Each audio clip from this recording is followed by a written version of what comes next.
everyone, welcome back. If you're new here, I'm Katie, and today we are going to be talking about some book recommendations for the Shower Me with Flowers Readathon.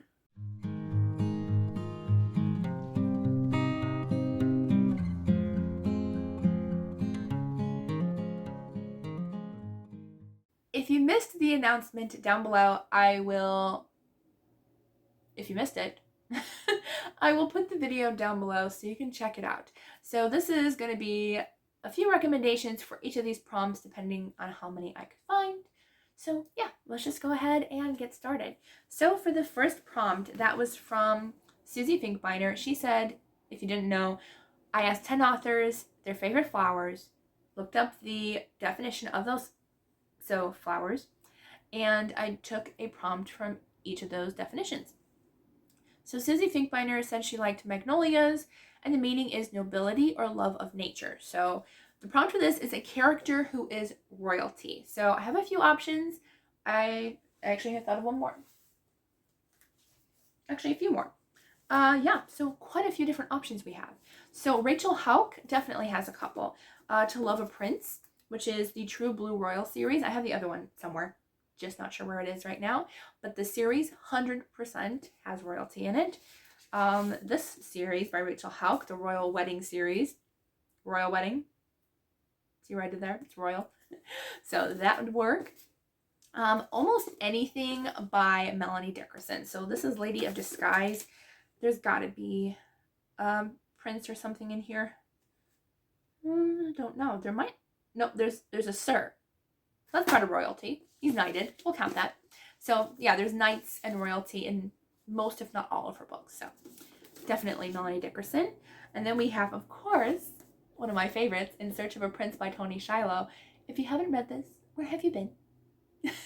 Because you need to read it. If you like The Princess Diaries, you need to read this one. It is great. The main character, Brielle, is one of my absolute favorite characters. I still remember her name to this day. She's probably one of the only characters that I actually remember her name. Brielle Adebayo. I remember that. But this is one of my favorite books. So you should check it out if you haven't. Or reread. Why not? And then I also have... No, this is not one. That's for a different prompt. So those are a few royalty books that I could think of. Okay, so the next prompt was from Amanda Barratt, and she likes white roses. So the meaning is eternal love, trust, and innocence. So this one is a book with a married couple as the main character. So they're already married, or if they get married right in the beginning of the book, I will count that. So a married couple as the main characters. All right, so I had more than I thought. I only had one in my head, but I ended up finding 3. So that's not bad. All right, so the first one is With Every Memory by Janine Roche. Love this book. It's one of my favorite books. So this is about a woman who is in a car accident that kills her son. And she ends up losing like the last 8 years of her memory. And so her husband and her kind of have this tumultuous relationship, which she has no idea why. Her house, she's in a completely different home. She has no idea. Her daughter's completely changed. And so it's very, very good, very heartbreaking, and definitely some surprises along the way. So if you want something quite a bit different, definitely check this one out. And then this one I have, this is actually the second in a duology, but in this one, we are actually married. So in this one, In Feast or Famine by Misu Andrews, we're following Joseph and his wife, Aseneth, as they're kind of going along their Egypt tour to help figure out what they have to do during the feast, during the first feast before the famine comes during that time. And so it's very, very good. Possibly my top 2 favorites of Misu Andrews. This one and Love Amid the Ashes. That one could also work for a married couple. Love Amid the Ashes, because Job is married. So that one could work for a married couple. Yes, indeed. And then the other one that I have is A Portrait of Emily Price by Catherine Ray. This one definitely has a married couple in it. They end up actually falling in love right in the beginning and getting married. So the majority of this book is after they are married and they go to Italy. So really, really love this one. Art restorer falls in love with an Italian chef. as he's visiting from Italy to help with his aunt and uncle's restaurant, and he brings her back to Italy after they're married. And yeah, it's just one of those like breezy type books where like you don't have to think about it, it's just there, and I love it. So yeah, it's good. All right, so those are a few for a married couple. All right, for Kimberley Woodhouse's favorite flower, she chose pink roses with red tips, and the meaning behind that, which is they're actually double delights, and it means unity. So a book with a wedding in it. And this doesn't mean that they're already married. Like, the wedding can be in the beginning, it can be in the middle, it can be at the end of the book. Doesn't matter where it is. So I definitely think the Once Upon a Prince by Rachel Hauck, this one definitely has some wedding in it at some point in the books. Just don't remember when it was. This one popped into my head. The Princess by Lori Wick definitely would count. They get married. When did they get married? I think it's kind of near the beginning somewhere, but this is definitely a great book and highly recommend it. It's very good. Main character does blush a lot, but it's still a good book. And honestly, whenever I meet my Prince Charming, I'm probably going to end up blushing a lot. Not going to lie. I blush quite easily around good-looking guys, so with my future husband, if you're out there watching, I will most likely blush in your presence. So that book is probably closer to real life than I actually realize. Okay, so I'm looking at the back of The Maid of Ballymacwool by Jennifer Dybel. And it does mention his wife, so I know they get married at some point. I just don't remember if there is a wedding. I could be wrong. This could wait. I could be wrong about that. But anyways, anything with a wedding, if you just accidentally come across a wedding in a book, count it. That's what I would do. I know there's one that I'm planning on reading, so we can count that as a recommendation if you want. I'm going to be reading, hopefully, Say I Do. This is a trilogy of books, 3 wedding stories. That works perfectly, by Rachel Hauck, Becky Wade, and Katie Ganshert. And I've read 2 of the authors, have not read a Katie Ganshert yet, I don't think. So this could definitely work. And yeah, wedding stories totally would work. For Angela Ruth Strong, she said she loved sunflowers like I do. I went with the dwarf size ones, which are like 3 and 4 feet tall. That one was Haughtiness. So it's either a Fortune 400 book, which I did describe and mention in my announcement video what that means, or just a book with like, high society or a wealthy character. So I'm going to recommend Jen Toronto for this. Like, I think all of her books are set in high society, so you can't go wrong with a Jen Toronto book. So this is actually, I've only read 2 of her books so far, but I am really highly enjoying her books. So this is to spark a match with actually the second book. The other one's like underneath a huge pile of books, and I didn't feel like grabbing it. So you get the second book in my hands right now. But yeah, so any of Jen Toronto's would work. Honestly, if you want to read 2 royalty stories, I would count royalty as high society. Unless it's a very, very dirt poor royal member, then probably not.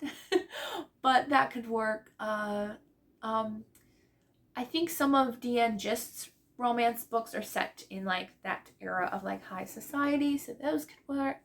I mean, pretty much anything that's kind of historical romance, there seems to be quite a few characters with high society characters. I would probably even consider a lot of Melanie Dickerson's, because since a lot of them are either well-to-do ladies with big families and wealth and stuff and power, so those would count. Yeah, we'll just go with that for now. Hopefully I can find one for myself to read. Maybe, actually, Jen Toronto's newest release. Oh, it doesn't come out until July, I think.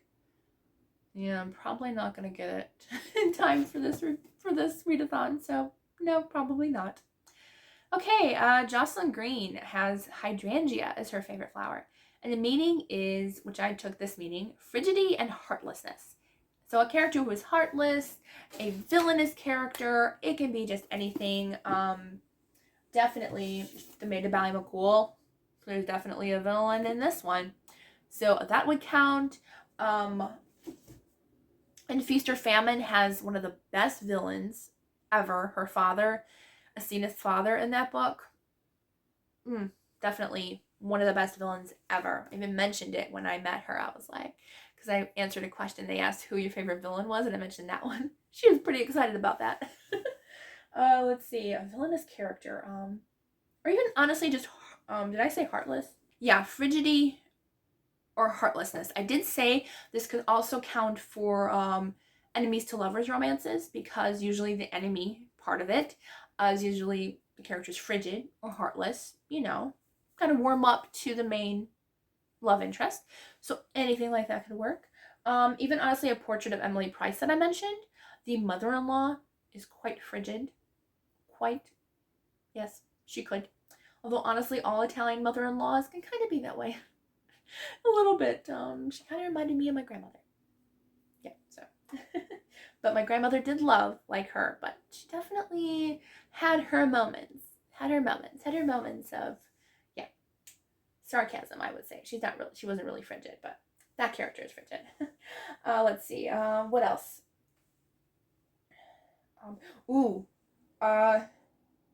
When the Day Comes by Gabrielle Meyer, the mother in the more recent timeline, that would definitely work. But yes, so as I said, any villain. I mean, even if you want to pick, like, if you like wartime historical romance, if it has to do with like World War II and Hitler, I would say go with that. A lot of the soldiers, a lot of the guards at the concentration camps, they were heartless and they were frigid, so those would count too. So get creative with these prompts. I don't mind. It's okay. If you don't know if it counts or not, just send a message, leave a comment. I'll answer right away, or close enough to right away. Okay, Becca Kinzer's favorite flower was Lantana flowers, which means joy, radiance, and a zest for life. So read a story where a character goes on an adventure. So yeah, I mean, again, a portrait of Emily Price by Catherine Way. She definitely goes on an adventure with her husband to Italy. So that one could work. Let's see. Dear Henry, Love Edith by Becca Kinzer. This is Becca Kinzer's prompt. That could work. It has a zest for life. It has adventure, where this character goes on a missions trip to Africa. Yeah, that would definitely work. The All-American by Susie Finkbeiner. It's a sports story that kind of has like a zest for life and adventure, because the main female character wants to be in a baseball team like so bad. She so badly wants to. I feel like that's a zest for life. That's an adventure story, so that could work. Honestly, I would say, if I'm being honest, any book would count for this, or almost any book. I mean, an adventure story, a quest, anything that just has kind of a zest for life feeling would really count for this. And I'm still holding on to a book. I don't have to. I can put that back, because I wasn't talking about it or anything. I lost my paper. Oh, yeah. Okay, and then Jill Eileen Smith's favorite flower. She gave me options. But I picked carnations, and I picked the meaning of Mother's Love, a mother-daughter story. So, honestly, The Maid of Pelly Magul by Jennifer Dybel, it's like the evil stepmother, but it is a mother-daughter story, kind of, because she takes care of the daughter. I wouldn't say it's completely a mother-daughter story, but I would let that one slide. It's not a very nice mother-daughter story, but I would count it. I would also count a father or a son and mother story, because there are some like that. Ooh, I just thought of one. This Is Where It Ends by Cindy K. Sproles. This is kind of more of like a young man kind of adopts this older woman, and she's kind of like a motherly or grandmotherly figure to him. So they're not truly mother, son, but they do kind of have that same relationship. So if it's more of like an adoptive situation, or where like an older woman takes in somebody, this one is one of my favorite. One of my favorite characters of all time is in this book, so definitely check it out if you haven't. With Every Memory, again, definitely has a strong mother-daughter story in here. Again, To Spark a Match by Jen Toronto. That one has a mother-daughter relationship in it. It's not the main focus. If you can find a main focus story, then that's great. Some of the ones I mentioned do. Some were a little bit more of a side plot, but it was still important to the story. So either way, if you can find it, just as long as the mom's not mentioned like just once in the story, she's got to be mentioned at least a little bit. Oh, The Love Script by Toni Shiloh. That one definitely has a mother-son relationship. 100%. Okay, let's see. Janyre Tromp's favorite flower was Lincoln roses, which are red roses. And the meaning is love or I love you. And so read a romance. So I tried to give you different options for romance. I figured, you know what? I'm like, I'm not just going to not give you recommendations. I gave recommendations for everybody else. We have to do it. So The Maid of Pally McGool by Jennifer Dybel. One of my absolute favorite romances. I felt like it was so sweet. It was whimsical. It was fairy tale-esque. Highly recommend. Better Watch Out by Natalie Walters. Something very different. It's a romantic suspense. I feel like the romance was really like just fun. The setting was absolutely perfect. Christmas. Yes, it's Christmas setting, but you can get away with it in April. Why not? Read it whenever. I'm not going to yell at you. All right, Timeless series by Gabrielle Meyer. Both of them have romance in it. I'm sure the new ones do too, so when they come out, but definitely. Embers in the London Sky by Sarah Sundin. Love it. Her newest release definitely had a little bit of romance. Definitely was a little bit lighter on the romance, I felt, but there was still some romance in it. And then one of my favorite books, which is Dangerous Beauty by Melissa Coulson. I read this one probably 2 years ago now. I loved this one when it came out, and it's still one of my favorite books of all time. I just love it. It has to do with a woman who escaped from trafficking in Mexico and came over to America, and somebody ends up saving her because otherwise she'll be sent back to Mexico. And he ends up saying, well, I can't get you a visa. I've used up my allotment of visas to help people, but I'll marry you in name only. So definitely marriage of convenience, and it was so good. Just loved it. I even talked my friend Oshina into reading it, and she loved it too. So like, this is one of our favorite books. So if you don't trust my opinion, trust Oshina's, because we both really love this book. So this is probably one of the books that like we definitely have that like similarity. So definitely read it if you haven't. I'm looking at you, Amanda. Okay, anyway, so yes, all of those, any of those would work. And now I have a pile of books on my lap that I have no idea where they go back to. All right. The next prompt was from, okay, we have two more. Tracie Peterson, one of her favorite flowers was peonies, which means bashful, happy life, or shame. And so I picked shame, that feeling of shame. And I decided to go with a flawed character. So this is someone that has either been in just a lot of pain and a lot of struggles in life, has gone through things that like they made the mistake of, whether it's addiction or something they can't control, or just being, honestly, it could be a lot of things that just happen in their lives. Violence, they witness something happening, just something where the person feels flawed or they feel broken. But God loves those people. I feel like he loves those people so much. And like, we have all these flaws. Everybody has their flaws. Like, no matter if you seem perfect on the outside, you're not. All of us are flawed, and just finding that, shining that light, saying how much God has helped you through it. Like, I've been through so much. Trust me, I have a lot of flaws, but God still has helped me through so much, and he still is helping me through so much. And just, I love characters like that, where they kind of have a flaw, or even if they, like, the characters that I really love, which just breaks my heart, are the ones that think that it's their fault when it's not. And I'll explain in one. I think Tracie Peterson's book, Remember Me, I think this one,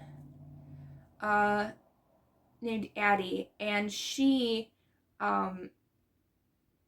had to work in a saloon type situation, and she ends up like, she thought it was her fault that she was in that situation, and I felt like she did. And you know, her brothers were not all that great either, and so it's like, yeah, her brothers are like terrible. There's another villain for you. These brothers, and Remember Me, definitely some villains, but one of my favorite books by her too. But yes, so it definitely counts. You know, I mean, just any character would honestly work. This in Better Watch Out by Natalie Walters. What's her name? Franny Frost. She thought that her boyfriend was going to propose, so she surprises him in New York City. Come to find out that he has an entirely different girl in England, and he's going to propose to her. And so basically she's pretty much heartbroken. That could be considered kind of a flaw to yourself. It's not a flaw to other people, but it's a flaw to yourself. You think that you're unworthy, or, you know, you just feel like, you know, great, what am I going to do now type of situation. And so, yeah, that can work too. But I just feel like just characters go through similar things to what we go through, and that's why we love stories so much. And especially in Christian fiction, God shows us how he has helped the characters along, and how even he's helping us along in our real lives. So that's why I kind of went with that prompt. It is a harder prompt, I feel like, but I feel like it could maybe help you find a really great book. So yes. All right, the last prompt is Jaime Jo Wright, and she loves violets. So the meaning is modesty or humility. And so I want you to pick a hero in a book who doesn't claim to be one. It could be a heroine too, either one. But yeah, I mean, he would probably work. I was going to say Better Watch Out, again, by Natalie Walters. He's a NHL defenseman turned personal protection agent. I feel like he's very humble about it, and very like, not, hey, look at me, I'm big, I'm a bruiser type of guy. So that would definitely work. Let's see. I'll put some of these away. Ooh, definitely. Flawed character. You know, if you want to combine prompts, I'm okay with that too. If you can find one, I found a perfect one, okay? Dangerous Beauty again. Flawed character. The male character in this definitely feels like he's had a lot of issues in his life. Definitely flawed character, and a hero who's humble and modest. So 100%. I might even reread that if I got time, because that one's really good. But yes, anything that has to do with like a military character. They're heroes, but they don't show it. They're more of like, you know, they're modest about it, and they don't really like to talk about it. I feel like a lot of military people are like that. If you don't realize it, they don't like to talk about it. And so I know that's due to their own personal experiences. But firemen as well, pretty much any of those types of situations. Maybe, you know, it could even be like a knight, like a real, like a lord or a knight in shining armor, and like some of them can kind of be like, hey, I know what I can do type of attitude. But I feel like Melanie Dickerson has some good heroes in there that are really good too. But yeah, so those are all the prompts. And as I said in our announcement video, I will leave the graphics down below in this video as well. If you want to print them or use them on Instagram, feel free. If you have questions, concerns, whatever, I don't think you'll have concerns, but questions about the prompts, or if books will fit, let me know. I'm happy to help.